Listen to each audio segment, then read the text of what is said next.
Good morning. I would like to call this June 7th, 2017 meeting of the Planning and Advisory Commission to order. If you'll please stand for the Pledge of Allegiance.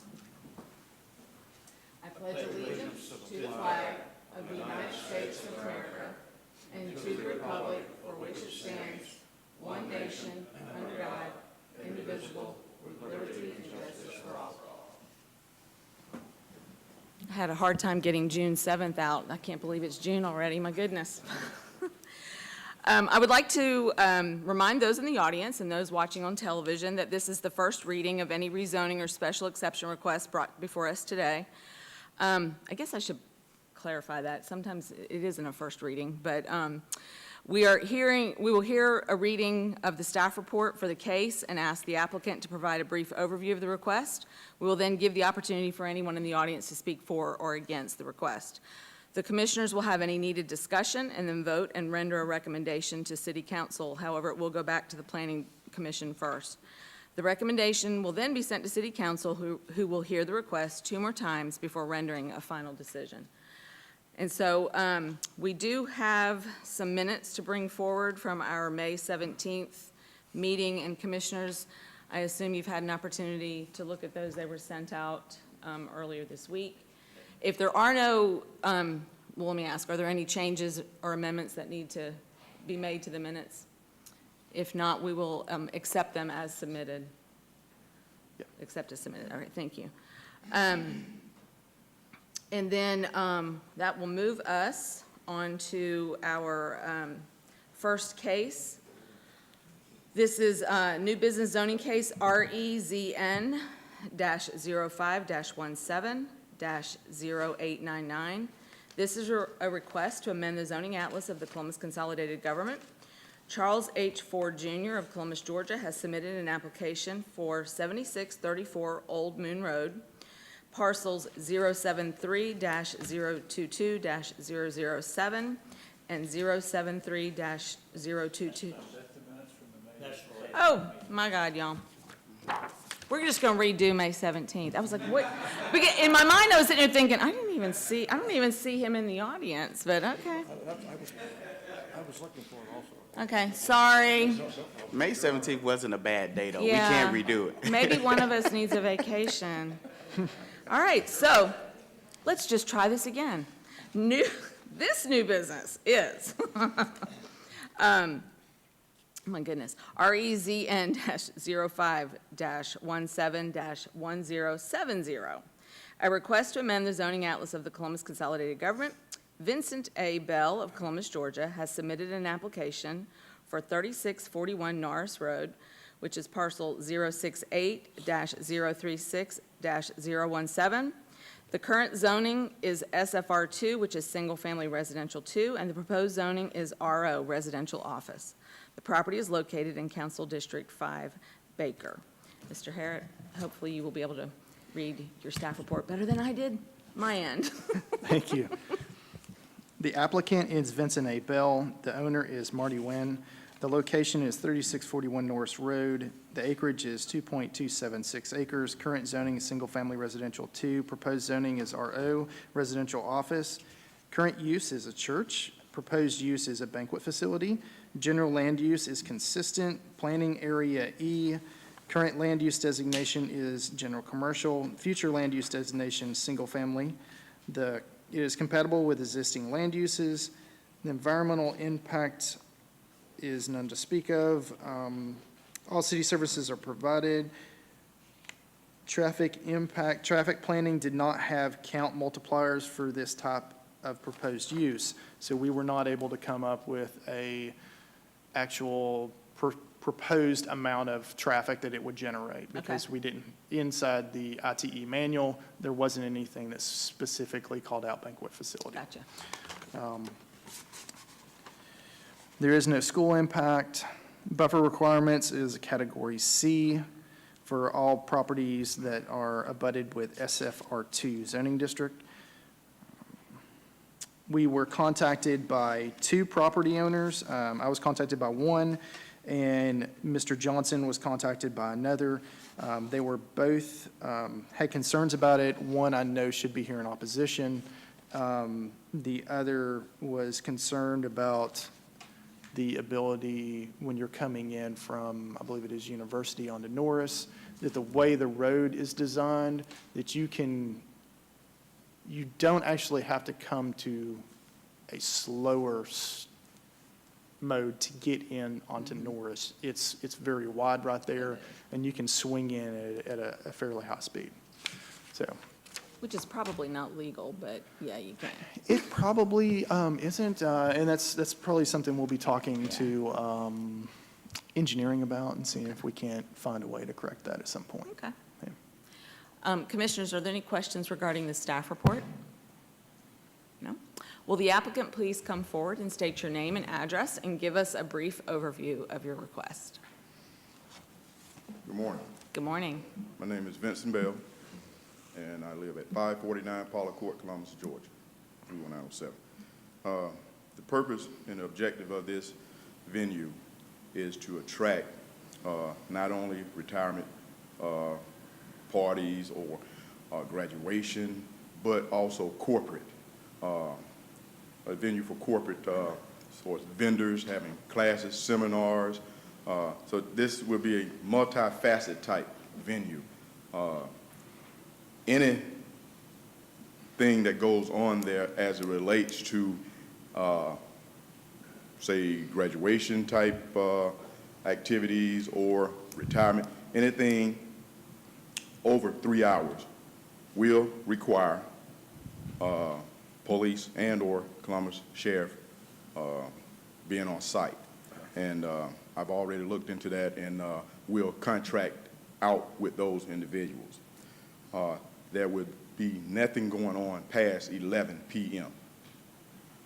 Because I understand this is a community, and it's in a community setting. There no liquor license being applied for. This would be something that will not only attract your different ethnic groups, but people that want a nice place to enjoy a function. And that's what I'm trying to do here. I have heard from one of the neighbors, and I understand their concerns. I would have that same concern. But I'm not a partier, and I'm not a college student. So therefore, my mindset is a little different. And what I'm trying to do here is different. What I'm trying to attract is different. But at the same time, I'm trying to do something that people could go, have a function, feel safe, and at the same time, have a nice facility in which to do that in. What was the neighbor's concern that they voiced to you? How long would parties function go on? Mm-hmm. And I assured that particular neighbor that nothing going on past 11. Gotcha. I have a family, and I don't like being up late. And it would be a controlled environment, not by a security company, Mm-hmm. but by Columbus Police and Sheriff Department. Gotcha. Okay, thank you. Commissioners, are there any questions for the applicant?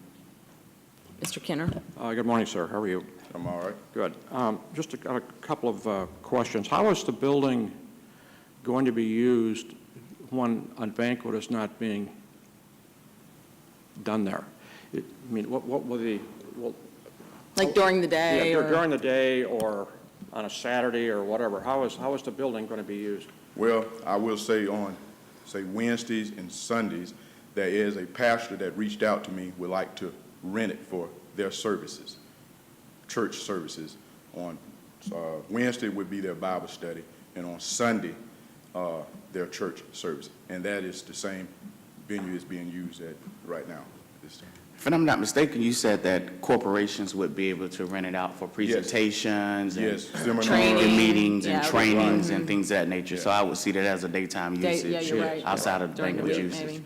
maybe. And this is also, just on the record, this is the case that we heard previously. It is. And the one that we had to compromise and ask him to sacrifice his time to come back before us and work again with the planning staff. To come in on a different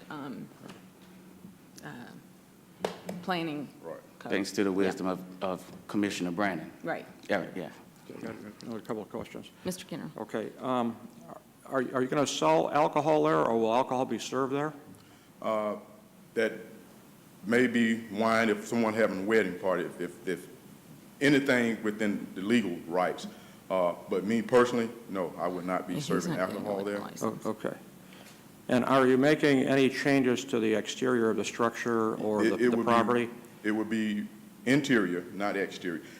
If anything's done exterior-wise, it would be for, I guess, cosmetic looks to make it look appealing and a place that's inviting for such functions.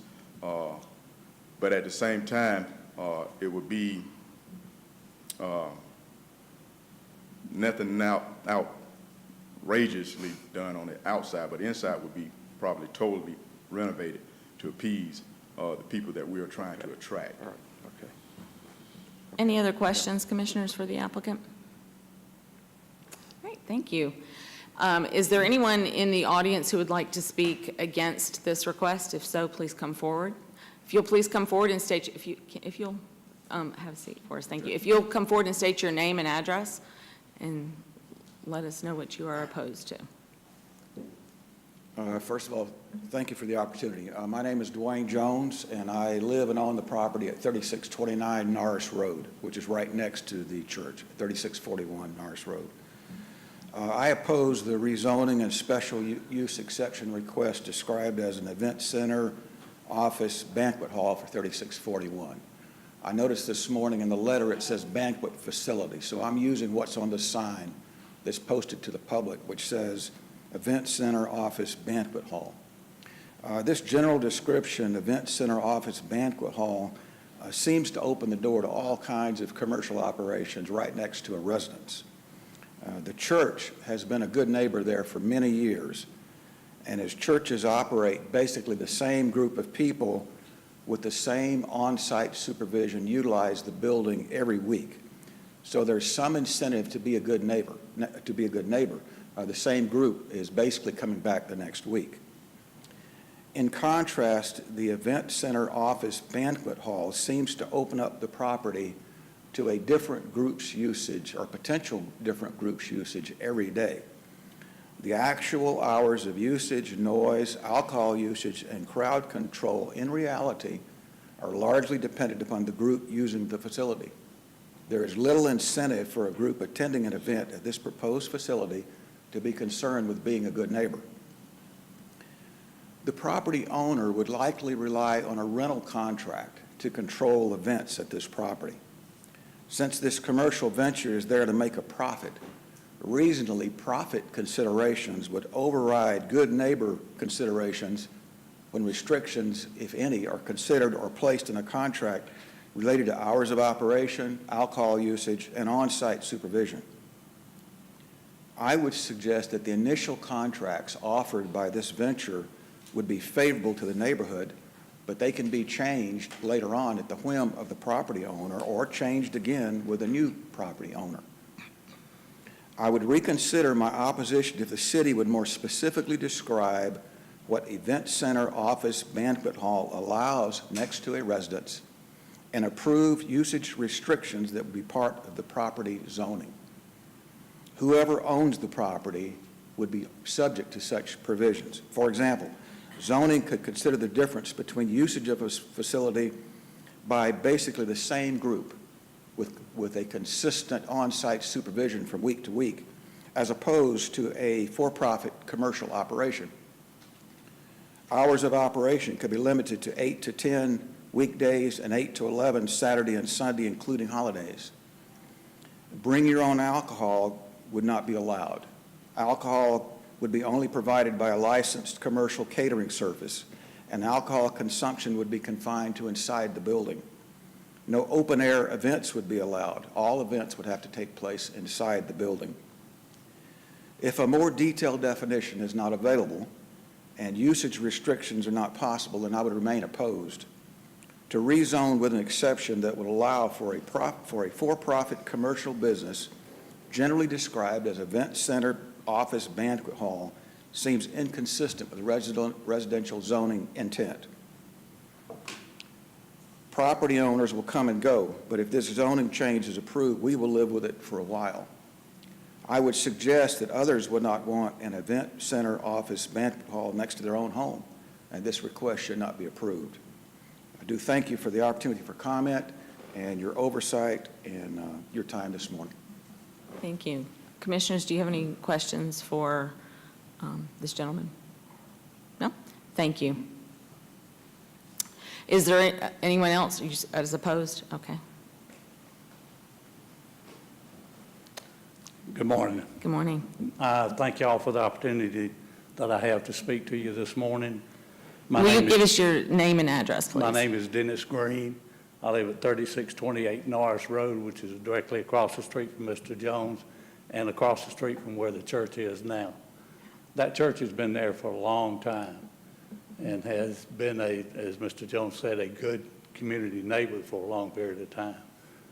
The change in the zoning was something that I looked at, and what happened was it gave me more questions about things that I don't know than what I do know. I went to the website to look to see what RO zoning was, because I didn't know.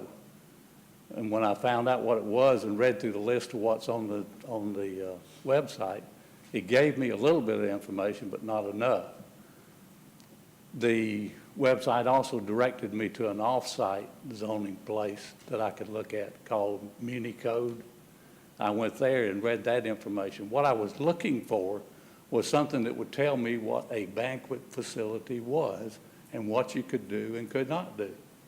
And I didn't find anything in either one of those. I then sent an email to Kevin Hermit. That's you? Mm-hmm. But I did not hear back. I asked some questions in there about where I could go to look for some zoning, and I wasn't sure whether he got the email or not, and I know he's busy, and I didn't know whether he could tell me what I needed to know in a short period of time or not. But not having that information, then I don't know what you can do with a banquet facility. I don't know if the things that are proposed are things that are legal. I'm concerned about the fact that it'll be used for many other things.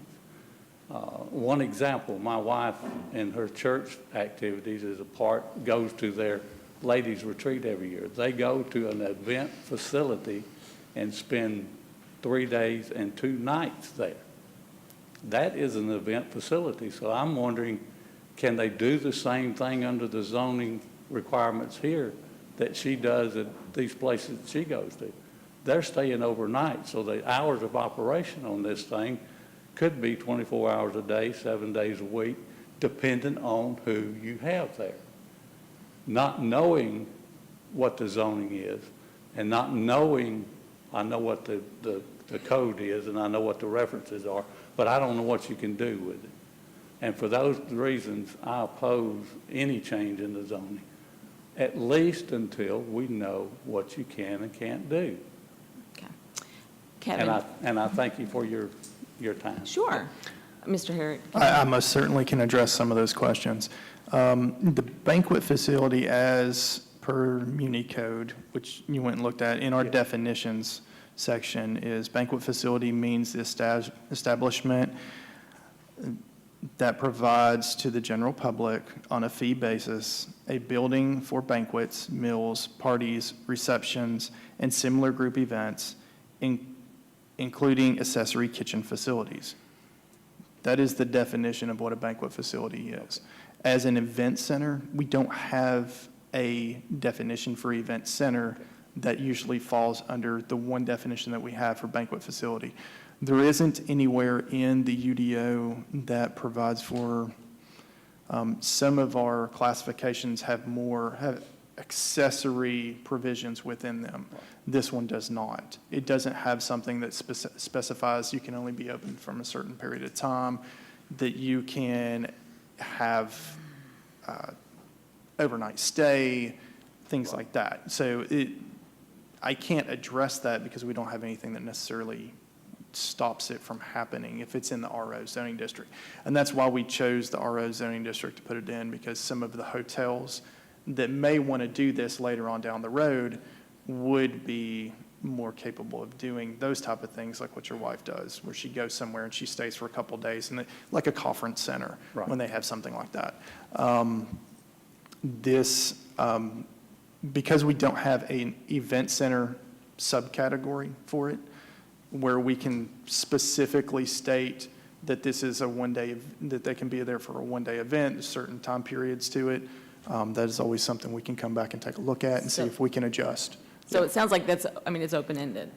I mean, or I shouldn't say open-ended, but should someone, if this were to pass and a group wanted to hold If they wanted to overnight event, overnight, they would could. have to turn it into a place where they could stay, which would be a hotel, and they would have to step through those hoops with the city. They would have to Okay. get a business license for that hotel. They would have to pay hotel motel tax. They would So have to. currently, if this passes as it is right now, overnight events would not be allowed? Correct. Yeah. And you found that on the Muni Code? Yes, sir. website? Yeah. Okay. I missed that then, because I was looking for Well, it the specifically. general knowledge, just from being in the government, is that you can't, we have other stopgap measures that stops you from being able to do certain services within certain areas. So if they wanted to have somebody stay overnight there, they would have to register with a business license that they are a hotel motel, that they can have somebody stay overnight, and start charging the taxes for that to do so. But, some of the hotels that we have are in the RO zoning district, which does allow for those. Under that same context, would, let's say, another place of worship, like he mentioned that a church wanted to rent the building on Sunday and Wednesday, if that same church wanted to have a lock-in, overnight lock-in, that is a little different. That's a good question. And you may not be able I to know, answer that. because I'm sitting here thinking about my church. My church has lock-ins. I don't know that we have a special license for it. I but- believe that happens sometimes as an accessory use to the church.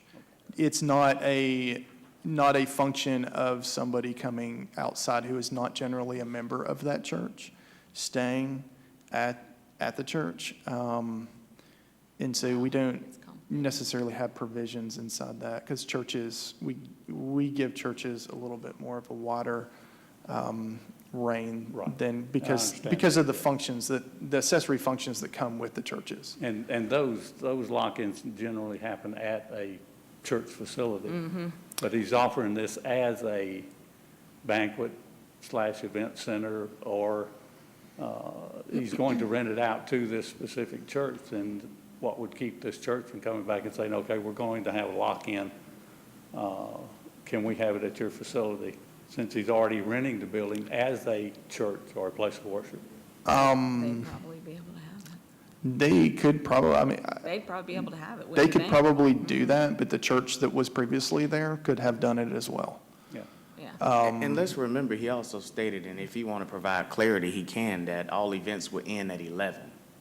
Yes. So under That's- that church contract, they would come in, I imagine, for morning service and just use it for Bible studies in the evening. And if there's usage that we need clarity on, Mr. Bell, can you provide clarity on that? And I also think, actually. For the actual usage of the church? Well, you just, And I heard what he was saying. in let's reference- can we get you in front of the mic since sorry. this is televised? I heard what he was saying in reference to church having Lock-ins. lock-ins and so forth.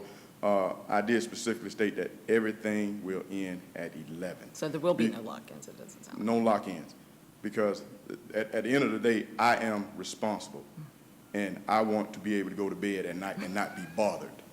So to clarify that, past 11, done. Everything's over, with the exception of, cleaning up, Sure. what have you. So that includes the church. No lock-ins. That So was all events end at 11, 8/11. period. Yes. Well, that makes that clear. Thank you. I have some of the same similar concerns that Mr. Jones had about crowd control and selling of food and selling of alcohol and that stuff like that, which I think you've already covered that, so I won't go over that again. I have concerns about what's going to happen with the property and with the neighborhood. More concerns about what's going to happen with the neighborhood if something like this does pass. I just have concerns. It's me. I just have that fuzzy feeling that something's not right, and when I get that fuzzy feeling, I have to oppose whatever it is. And Well, and we certainly understand that. thank you for your time. Thank you for coming forward. Is there anyone else in the audience who would like to come forward to speak against this request? I see no one else. Is there anyone who would like to come forward to speak in favor of the request? And as you are coming forward, if you will please state your name and address for us. I'm Marty Wynn, 1040 Cedar Brook Drive. Obviously, I'm listed as the current owner of the property. Our church has been there for 35 years. It was a church before that. If the commission approves this request and it gets passed by the council for the first time in over 60 years, the city of Columbus will be receiving real estate taxes off of that property. So that's a plus. But we have been conducting, as a church, all the same things that Mr. Bell will be doing. We've been doing it all along, and we've never had any issues at all. Our church has been on the market for 2 years. Church buildings don't sell easy. Churches that can use our size facility can't afford to buy the facility. Churches that can afford it, our facility is too small. So we haven't been able to find a church to purchase it. And our church is in serious trouble. Just lay it on the line. This sale needs to happen. And I've spent a lot of time talking with Mr. Bell, and I'm convinced that while the individual groups that he leases to come in and use it, they may not, as Mr. Jones said, have a neighborly concern. But I promise you, Mr. Bell does. He's the owner. As he just said, he's responsible. And he wants to be there long term. He's not buying this property and investing a great sum of money to renovate the inside to close it all down a year from now. He wants to be long term making money. And I've been impressed with his business plan.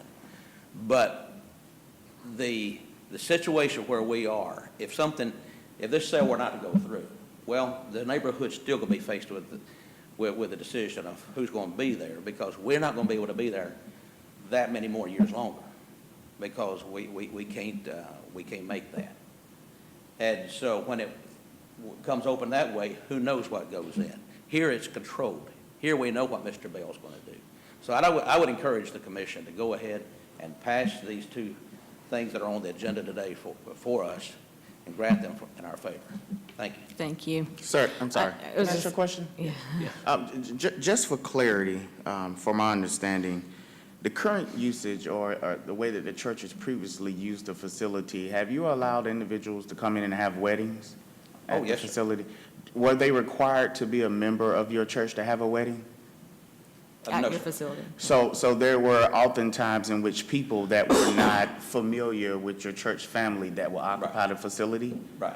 Okay. Because our philosophy is this: while we are a local church, we want to influence the community. And so it was open to the community, period. What- It's always, since I've been there, it always has been for almost 18 years now. Was the neighborhood under the impression that only church members are the same people would use the facility over and over, to your knowledge? I'm not aware of that one way or the other. I know, but that is not what it was. It's open to anybody that wanted to use it.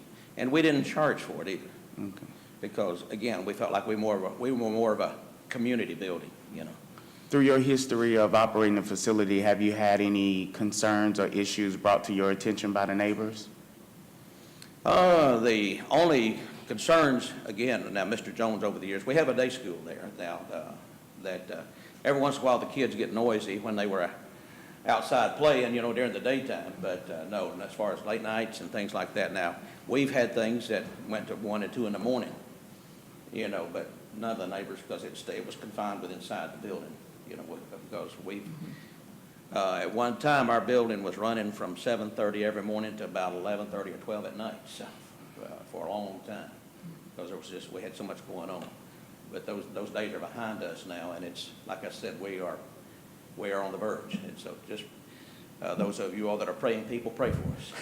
So from your observation of Mr. Bell's business plan, his proposed usage is pretty much congruent with what the church was using it for? Absolutely. At this present time and in the Absolutely. past? Yes. Okay. All right, thank you. Thank you. Any other questions? Okay, thank you. Thank you. Thank you. Is there anyone else in the audience who would like to come forward to speak in favor of this request? All right, I see no one. Commissioners, are there any questions or further discussion? Oh, I'm sorry. We do have someone coming forward. If you will just please state your name and address for me. Yes, ma'am. Stephen Wynn, 2304 Wessex Drive. Okay. I have been a member of Lighthouse for 17 years now, and I've been one of the teachers at the school there, and I just want to repeat basically what Dr. Wynn said. Everything that we've done, we've had weddings. I've got married there, as a matter of fact, and everything that we're doing is what Mr. Bell wants to do in the building already. So to me, it's not going to make that big of an impact in the community. Thank you. I appreciate that. Is there anyone else in the audience who would like to come forward to speak in favor of this request? Okay, thank you. Commissioners, are there any questions or discussion before we ask for a motion? No? Just one quick question. Yes, sir. For the staff. This is the best route to go per you guys' professional opinion and an observation of the current zoning in the area and the usage that's proposed? We think it is. We definitely did not want to introduce general commercial to the area, so that's why we went with RO.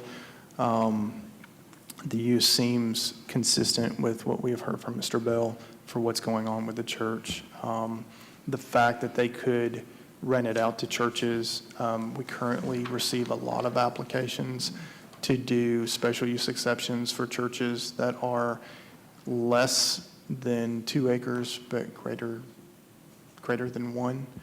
This would open up another piece of property to be able to rent something out and not have to go through the expense for the congregation of actually having to purchase that property. It is over 2 acres in size, so it can stand alone and be a church. Thank you. Any other questions, Commissioners? Do I hear a motion? As it relates to issue REZN 05171070, applicant Vincent Bell, current owner Martin Wynn, location 3641 Norris Road, 2.276 acreage, current zoning, single-family resident, 2, proposed zoning residential office, current usage of church, proposed usage banquet facility, general commercial is the current land designation, future land designation, single-family, compatible with existing land use, yes, and with no further recommendations from the staff, I move that we approve the zoning request Do I as hear- provided. And Mr. Davis is a second. All those in favor, please raise your right hand. 1, 2, 3, 4 in favor. All those opposed? And 2 opposed. So we will send this forward with approval. And that's the only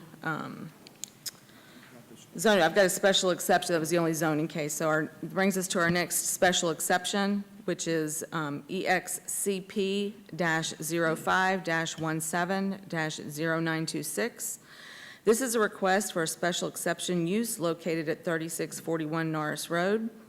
The current zoning is SFR2, Single Family Residential 2. The property is proposed for a banquet facility. Vincent A. Bell is the applicant, and the property is located in Council District 5, Baker. I don't know that we need to necessarily call the applicant forward, since he's already, I think, given us a great explanation of the use, but Mr. Brandon, yes. Isn't a banquet facility by right use in RO, Mr. Herrick? Not as it is. Remember, this text amendment has came before you before we requested to change the text to allow RO banquet facility as a permitted use. Mr. Brennan, you requested that it be changed to a special exempt use. That is what we did. We Right. forwarded it to council. It'll go to council for the first reading on June the 13th, and then it will come back on June the 20th for a second reading. All right, I just forgot which one Yeah. we applied the special exemption to. Thank you. Thank you for that clarification. Commissioners, are there any other questions amongst you? I guess I need a call for the audience if, Would you like me to read the staff report? oh, yeah, Okay. I guess. Access. Norris Road will provide adequate access for a banquet facility. This section of Norris Road is a two-lane local road with pedestrian sidewalks. The egress point onto University Avenue has a wall on the southeast side that obstructs the view of oncoming cars heading northwest on University Avenue. That is something that we will be bringing to the attention of Yeah. engineering and the Right. NPO and see if that's something we can remedy in the future. Okay. Traffic and pedestrian safety, access into and out of the property in question will provide for adequate traffic and pedestrian safety. Emergency vehicles will have adequate access to the principal structure and accessory uses. Adequacy of public facilities, services such as water, sewer, utilities, police, and fire protection will be adequately served to the property in question. Protection from adverse effects. The property is surrounded by SFR2, RO, and RMF2 uses. Parking services, parking, refuge, and refuse, should be adequate to provide for as stated in the UDO. Noise, light, glare, odor should be limited due to the nature of the location. Hours of operation for this use could affect neighbors depending on, I think from what I have heard, the hours of the operation has changed since I wrote this, so if it's ending at 11 o'clock, that should be the same uses as what we've heard as for the church. Okay. Yeah. Compatibility, this structure's height, size, location should match the uses found in other properties within the University Avenue corridor.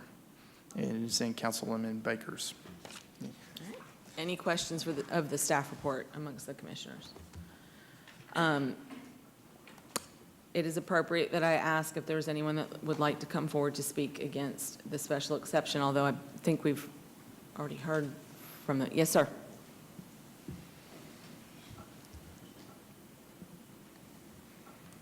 I have a question regarding a special use exception. I don't know anything about this procedure, but Mr. Nguyen told me right before this started that the special use exception would be contingent upon Mr. Bell's ownership. Is that correct?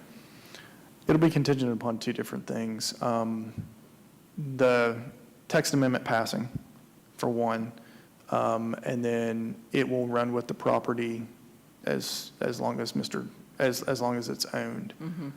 So if he receives the special use exception for the property, then the special use exception will stay with the property, even if Mr. Bell sells it Yeah, or, it and another stays with owner the comes property, in. not the owner. So it's not contingent upon his ownership. It is not. And that's my concern. I appreciate that what Mr. Bell's intentions are, and I appreciate the information here. And I think I can be a good neighbor with Mr. Bell and his operation if that's what this winds up. But the focus of this meeting was the zoning request, not necessarily Mr. Bell. And I understand how that's appropriate for this consideration. But the fact is, if the zoning changes, Mr. Bell may decide this is not profitable and move on. And at that point, the zoning has changed. So I wanted to clarify that point, that the special exclusion exception with any conditions that would apply to that is not contingent upon Mr. Bell's ownership. That sticks with the property, right? It does stay with the property. And that's what I was suggesting, that needs to be thought about, that whatever, that needs to be considered and confirmed, that sticks with the property and not the property owner. Thank you for your time. You're welcome. Yep. I can Yeah. confirm that it does stay with the property. That might have been something we did in the past. When we adopted the UDO in 2005, that changed. Anyone else in the audience who wants to speak in, as opposed to the special exception? And is there anyone who would like to speak in favor of the special exception? All right. Do I hear is there any discussion or questions amongst the commissioners before we call for a motion? No? Do I hear a motion? All right, boys. Mr. Brannon? Apparently, never mind. In the case of EXCP-05-17-0926, a request for a special exception use located at 3641 Norris Road, current zoning SFR2, the property is proposed for a banquet facility. Vincent Bell's the applicant. I propose we approve the special exception use. Second. All right, so I have a second. All those in favor, please raise your right hand. 1, 2, 3, 4 in favor. All those opposed? 2 opposed. So this will, again, go forward with approval back to planning and then on to the city. And that, it brings us to the conclusion of any of our business. We do have our next meeting scheduled for June 21st. And Mr. Harrod, remind me of the date of our training? The training will be on June the 15th. That's at the City Service Center, so it'll be here. I'm not quite sure where it will be located, whether it will be in the community room, Okay. which is on the first floor, right across from where Parks and Rec is. But we will get that clarified and make sure that you are Before then. aware of it before Awesome. then, yes. Thank you. Any other business that needs to be brought up? None that we have at this time. Please make sure, and once we get something from GPA stating that I believe it is the fall conference that's coming here, once we get, those dates have been given to us, but we haven't gotten a flyer yet that says, hold the date type thing. Once we receive something like that, we will make sure that you guys get it out. And if you could reserve I think it's going to be a 2-day event or a 2.5-day event. We would love to have you there. There's going to be a lot of great sessions and a lot of things for you guys to hear from. I do want to reiterate a point that Mr. Harrod has made before. You guys really, commissioner-wise, come forward with some very, very, very good points and questions on cases that we have. But unfortunately, a lot of the times, the questions are sent just to Kevin and myself. In the future, if you have a question or if there's a correction that needs to be made or you need some clarity, I would love it if you would include everyone on the commission in your email, because then when Kevin replies to it, he can reply to all of us, and oftentimes more than one of us has had that same thought. So just try and remember that going forward. If you email a question in, please include everybody. That would be really helpful. All right, thank you. Well, then this meeting is adjourned. Thank you.